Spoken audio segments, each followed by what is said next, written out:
একটি যুগের অবসান। বাংলাদেশের রাজনীতির ইতিহাসে আজ নেমে এলো গভীর নীরবতা। চলে গেলেন বেগম খালেদা জিয়া। ৩০ ডিসেম্বর ২০২৫ দীর্ঘ অসুস্থতার পর ঢাকার একটি হাসপাতালে ৮০ বছর বয়সে শেষ নিঃশ্বাস ত্যাগ করেন বাংলাদেশের প্রাক্তন প্রধানমন্ত্রী খালেদা জিয়া। দিনাজপুরে জন্ম নেওয়া এক সাধারণ নারী পরিণত হয়েছিলেন বাংলাদেশের প্রথম নারী প্রধানমন্ত্রী। ৩ বার দেশ শাসন করেছেন, নেতৃত্ব দিয়েছেন একটি বড় রাজনৈতিক দলকে।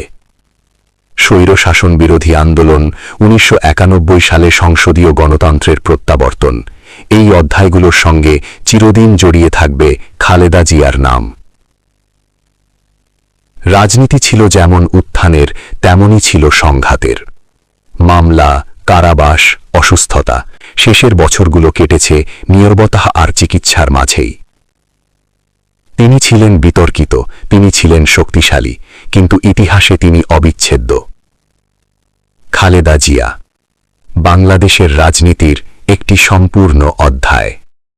যদি ভিডিওটি ভালো লাগে তাহলে লাইক করে ভিডিওটি ছড়িয়ে দেন চারিদিকে, আর সাবস্ক্রাইব করে RIP লিখুন ওনার আত্মার শান্তির জন্য।